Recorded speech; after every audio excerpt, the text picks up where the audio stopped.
Hello students, आज के इस वीडियो में आज मैं आप लोगों को लेखा शास्त्र के अध्याय 3 के 3.10 डेबिट तथा क्रेडिट के नियम को पढ़ाने वाला हूं। तो चलो देख लेते हैं इस वीडियो को। तो देखो, डेबिट और क्रेडिट का अर्थ क्या होता है। अगर आपसे पूछेगा कि डेबिट और क्रेडिट का अर्थ क्या होता है तो आप क्या कहोगे। पहले हम लोग डेबिट को जान लेते हैं ना।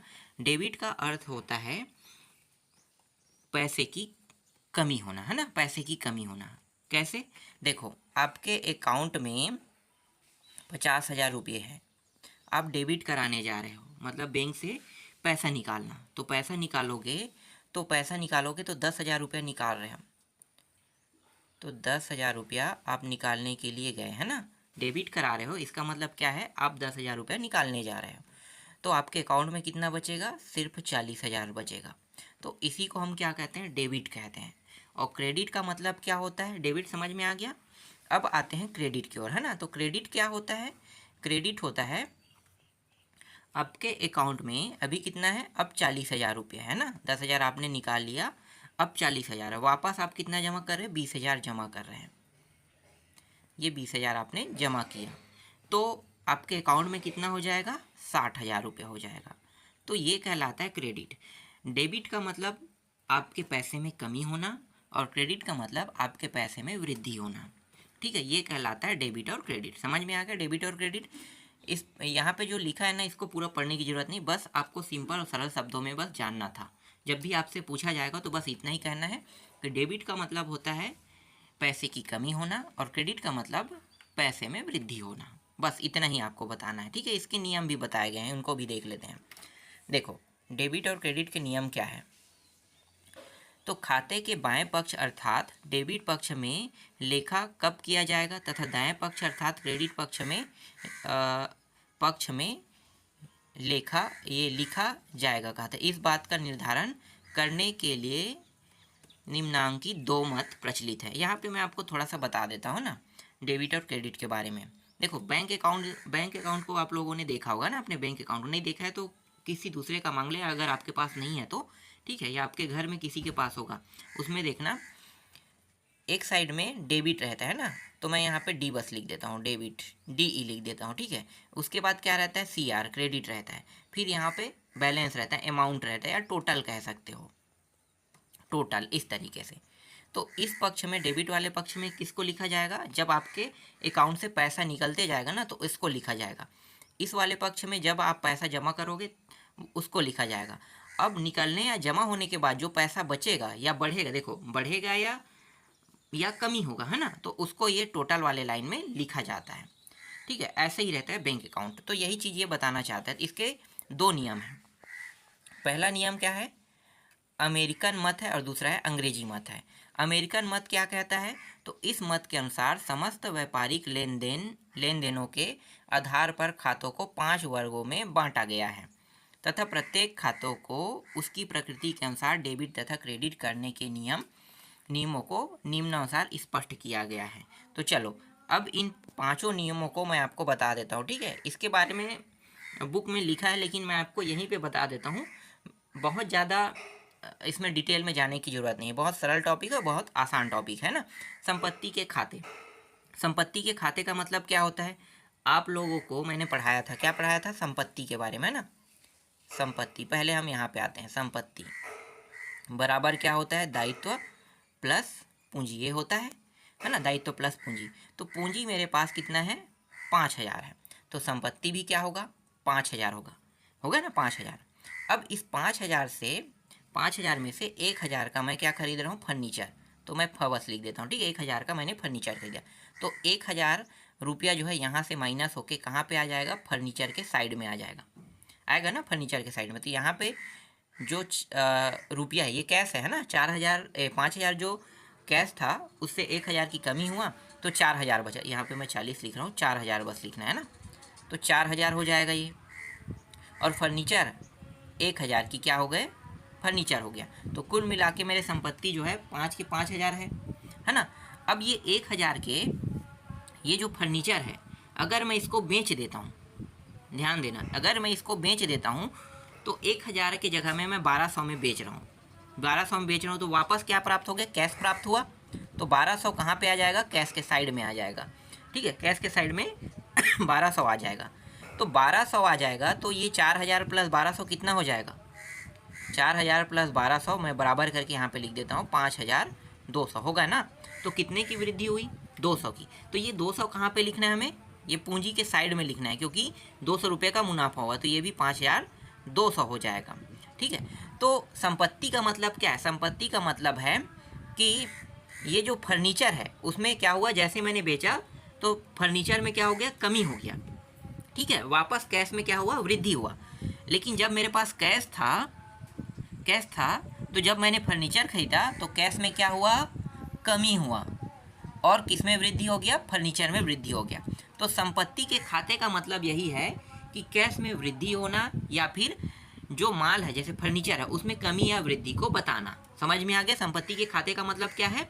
संपत्ति के खाते का मतलब है या तो ये कैश में वृद्धि को बताएगा, है ना भाई, कैश है तो कैश में वृद्धि, फर्नीचर में वृद्धि बताएगा, या कमी हुआ तो कमी को बताएगा। जैसे कि कैश में अभी क्या हुआ? वृद्धि हुआ, लेकिन इससे पहले कमी हुआ था कैश में, है ना। तो कैश में कमी या वृद्धि को खाते के माध्यम से संपत्ति के जो खाते हैं उसमें बताया जाता है। क्लियर हुआ ये टॉपिक?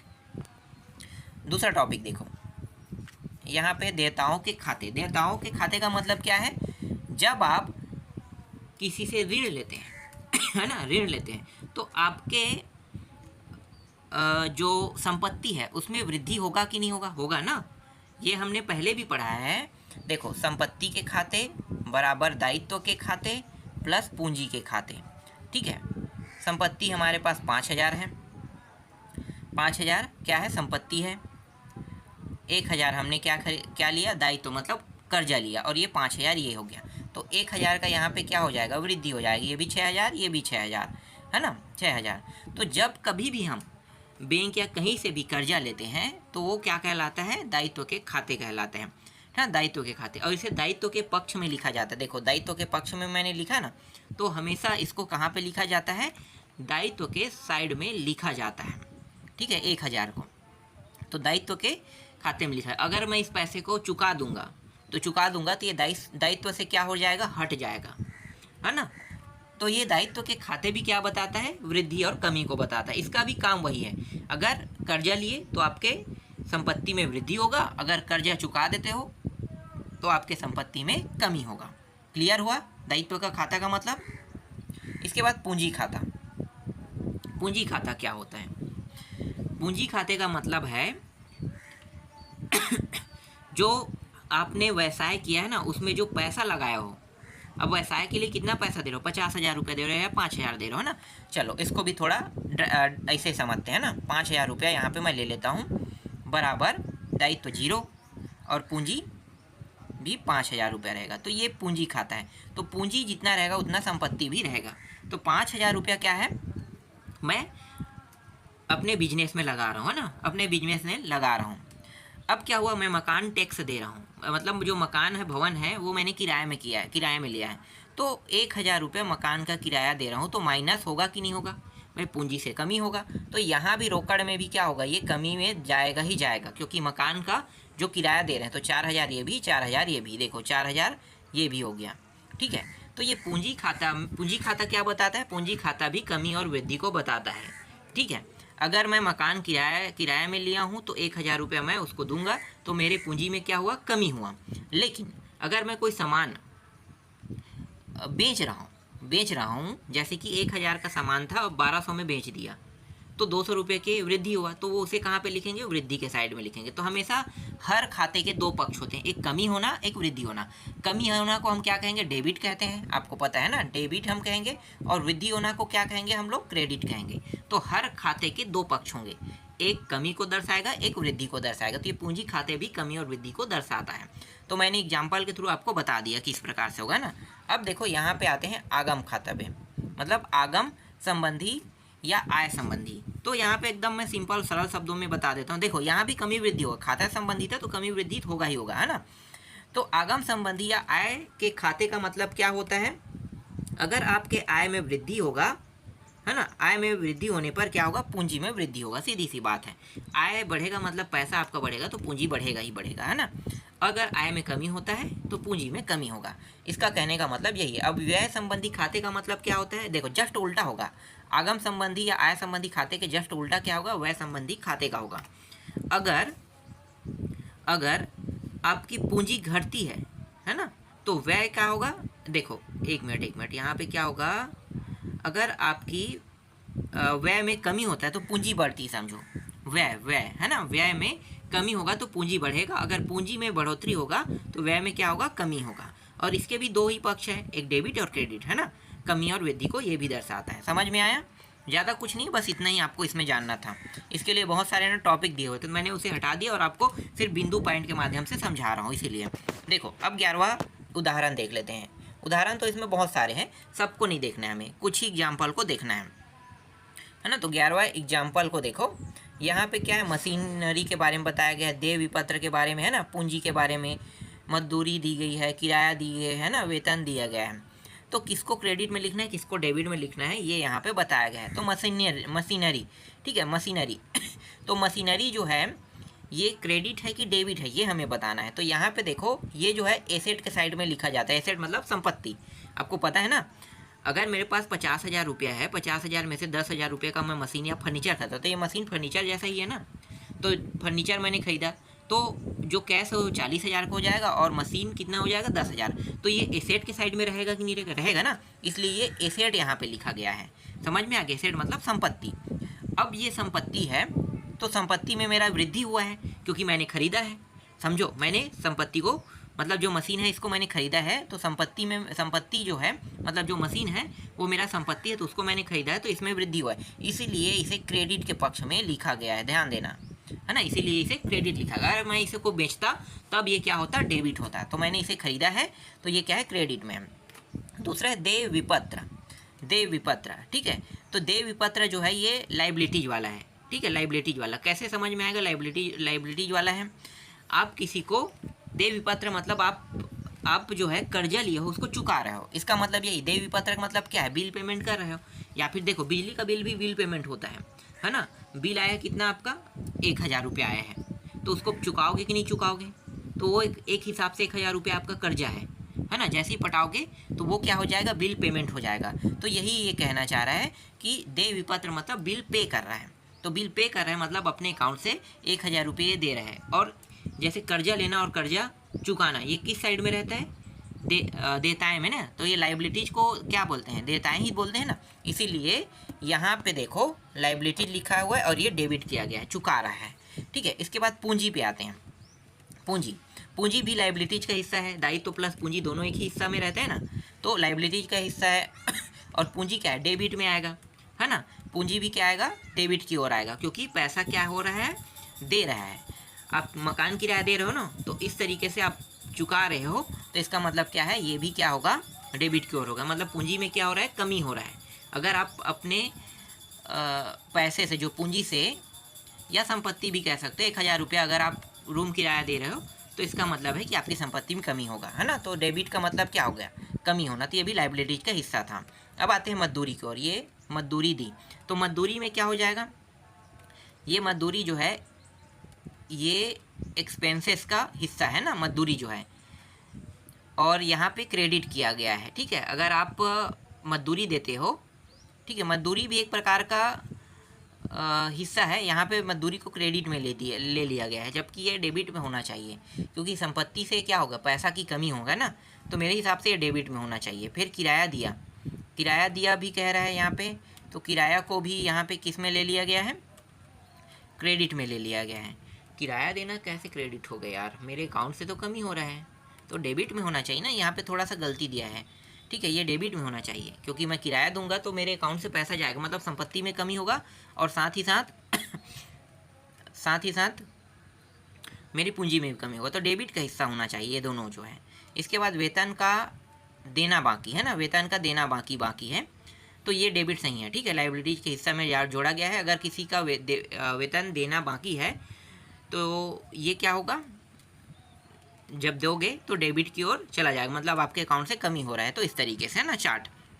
तो ये सिर्फ एग्जाम्पल है बताने के लिए, है ना, ज़्यादा एकदम खास रटते मत रहना इसको, ठीक है। ये सिर्फ बता रहा है आपको कि किस तरीके, जो 5 टॉपिक मैंने बताया ना, उन्हीं टॉपिकों को समझाने के लिए ये एग्जाम्पल लेकर आया है, बस, और कुछ खास नहीं है। अब देखो 12वां प्रश्न। 12वां प्रश्न क्या है, देनदार मोहन का खाता टी प्रारूप में तैयार कीजिए तथा निम्नांकित लेन देन को उपयुक्त पक्ष में लिखिए कह रहा है ना। अब यहाँ पे देखो 4 टॉपिक दिया हुआ है, 4 टॉपिक, इनमें से माल बेचने का जिक्र किया गया है और पैसा मिलने का है ना। देखो माल बेचने वाला यहाँ पे बेचने वाला ये दोनों, ठीक है, और ये दोनों जो है नगद मिलने वाला है और ये वापस वाला है ना, माल वापस वाला है। तो ध्यान देना, बेचने वाले को हम एक अलग साइड में लिखेंगे और वापस और नगद वाला अलग साइड में रहेगा। तो यहाँ पे देखो, यहाँ पे एक चार्ट बनाया हुआ है ना। यहाँ पे क्या लिखा हुआ है, increase to be recorded here कह रहे हैं, ठीक है। तो जो माल बेच रहा है 10,000 रुपये का क्या कर रहा है, माल बेच रहा है, तो 10,000 रुपये का माल बेच रहा है, तो ये क्या होगा, इंक्रीज की ओर होगा, है ना। इंक्रीज हो रहा है इसलिए इसे इंक्रीज के साइड में लिखा जाएगा। इसका मतलब क्या है, जो माल है उसमें क्या होगा, बढ़ोतरी दर्ज करेगा, ठीक है। और एक बार यहाँ पे और बोला गया, देखो मोहन को फिर 5,000 रुपये का फिर से माल बेचा, तो इसको भी हम क्या करेंगे, यहाँ पे लिखेंगे, ठीक है। तो इसमें क्या हो रहा है, बढ़ोतरी दर्ज हो रहा है। अब दोनों को जोड़ो तो कितना होगा, 15,000 होगा ना, 15,000, ठीक है। 15,000 का यहाँ पे क्या हुआ, बढ़ोतरी हुआ, ठीक है, मतलब 15,000 रुपये हुआ कुल मिला के। अब यहाँ पे जो तीसरा टॉपिक है, दूसरा टॉपिक है और चौथा टॉपिक है, तो मोहन से 4,000 रुपये नगद मिले, 4,000 रुपया बस मिल रहा है ना, तो डिक्रीज कह रहे हैं, ठीक है, डिक्रीज हो रहा है, मतलब गिरावट दर्ज किया है। तो 4,000 रुपया मिला। मोहन को जब बेच रहा है तो 10,000 का माल बेच रहा है, समझना, 10,000 का माल बेच रहा है।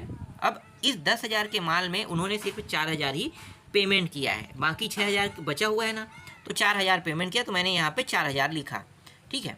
फिर 5,000 का फिर से माल बेचा, ध्यान देना, यहाँ पे माल बेचा तो मोहन ने 2,000 रुपये का माल वापस कर दिया, 2,000 रुपये का माल क्या कर दिया, इन्होंने वापस कर दिया, ठीक है। तो इसको इस प्रकार से लिखना है।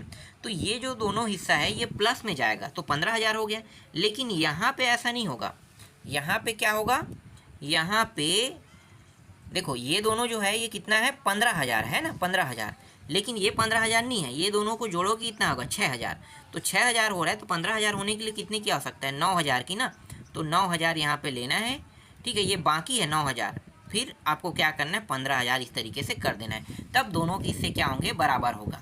तो यहाँ पे इनको नुकसान कितने का हुआ है अभी, डिक्रीज, मतलब पैसा तो मिला नहीं 9,000, तो 9,000 का यहाँ पे नुकसान हुआ है, ठीक है। ये मुनाफा को दर्शाएगा और डिक्रीज मतलब गिरावट, मतलब घाटा को दर्शाएगा। समझ में आ गया।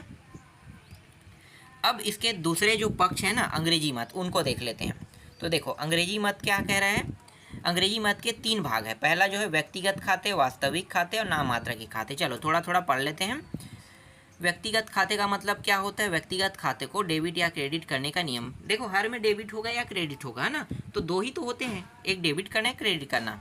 तो पाने वाले को नामे तथा देने वाले को जमा कहते हैं। देखो इसमें कुछ लिखा नहीं है व्यक्तिगत खाते में। जो हमारा सिंपल खाता होता है, जो बैंक का खाता, उसमें 2 ही पक्ष होते हैं, एक जमा करना और एक निकालना, मतलब क्रेडिट और डेबिट, है ना। तो यही चीज़ ये बता रहे, वही हमारा खाता है, वास्तविक खाता है बोल रहे हैं। इसके बाद देखो वास्तविक खाता या वस्तुगत खाता। ये वस्तुगत खाता मतलब बिजनेस वालों के लिए है। तो इसमें भी 2 पक्ष होंगे, एक पैसा देना और पैसा निकालना, है ना, या वस्तु देना व वस्तु लेना, इस तरीके से 2 ही रहेंगे। तो इसमें भी कुछ खास नहीं है, ठीक है। तीसरा देखो अवास्तविक या नाम मात्र के खाते। इसका मतलब क्या है, ये जो है लाभ और हानि को दर्शाएगा। देखो खर्च व हानि को नामे, है ना, वह लाभ को जमा कहते हैं, ठीक है, जमा। क्रेडिट की पक्ष को हम क्या कहेंगे, पैसा को बढ़ोतरी, मतलब वो जमा हो रहा है आपके अकाउंट में, और खर्च मतलब हानि, है ना। तो ये वास्तविक या नाम मात्र के खाते में क्या होगा, लाभ और हानि को बताएगा। बस इतना ही था इसमें। अब यहाँ पे एक चार्ट बना है, इसको देख लेते हैं। नकल बही में लेखा करने संबंधी नियम तालिका दिया हुआ है। खाते का वर्ग, यहाँ पे खाते का वर्ग दिया हुआ है। नामे मतलब क्रेडिट, जमा मतलब क्रेडिट कह रहे हैं, रखा गया है। तो देखो पहला व्यक्तिगत खाते, है ना। अब ये वही चीज़ बताया है यार, यहाँ पे एक में पैसा रिसीव होगा, एक में पैसा मतलब जमा होगा, एक में निकलेगा, यही चीज़ बता रहा है। तो इसको पूरा समझाने की जरूरत नहीं, मैंने पहले ही बता दिया, ठीक है। यहाँ पे तालिका में ऐसे ही बताया, तो इस टॉपिक को छोड़ देते हैं, आपको तो समझ में आ गया होगा, है ना। बाकी जो बचा टॉपिक उसको मैं आपको नेक्स्ट वीडियो में बताऊँगा।